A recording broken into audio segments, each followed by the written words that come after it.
With that, Chicago police officer charged with murdering a teenager, firing 16 shots in 15 seconds. Protesters filled the streets overnight in Chicago, shutting down traffic after dashcam video of the shooting was released and the victim's family pleaded for calm.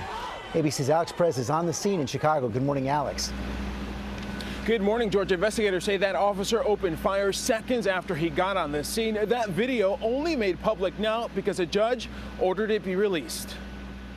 This morning, newly released dashcam video giving us a closer look at the chilling moment Chicago police officer Jason Van Dyke emptied his 9mm gun on 17-year-old Laquan McDonald. We will freeze the video here. McDonald died on his way to the hospital. It is violent. It is chilling. Cook County State's Attorney Anita Alvarez charging Van Dyke with first-degree murder Tuesday. His attorney refusing to answer questions, only saying, "This is not a murder case, despite what you heard in the courtroom." The shooting took place on October 20th, 2014 at 9:47 p.m. Police responding to a call of a suspect with a knife breaking into cars and walking down the street tracked McDonald down. 10 minutes later, Officer Van Dyke, authorities say, opens fire. After McDonald collapses, prosecutors say Van Dyke kept firing 16 bullets in 15 seconds. Another officer can then be seen kicking that knife away from McDonald's body, but the teenager, investigators say, never actually threatened the officers. Overnight, demonstrators taking to the streets of Chicago, confronting police outside this station. 16 shots!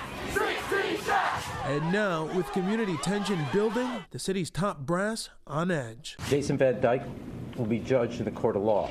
That's exactly how it should be.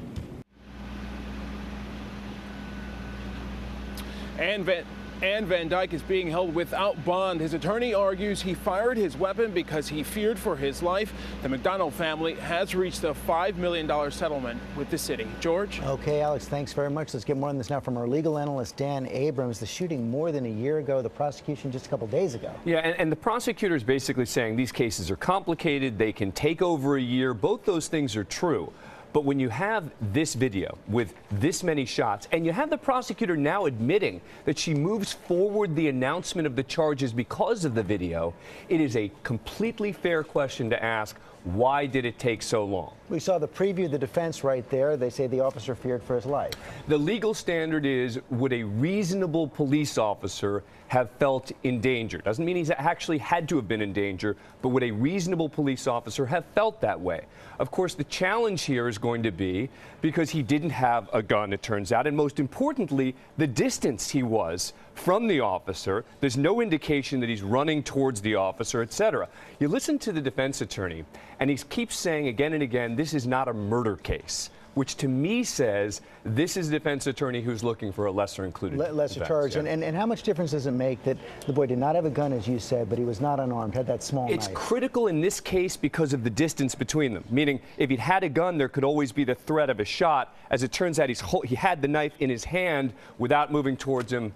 Tough defense. Okay, Dan Abrams, thanks very much. There was such distance between. That's right. Between Crucial them. point. Right, but there's extreme outrage. But again, the teen's family is urging protesters to And they be. didn't even want the video released. Right, that's right. Thank you, Dan.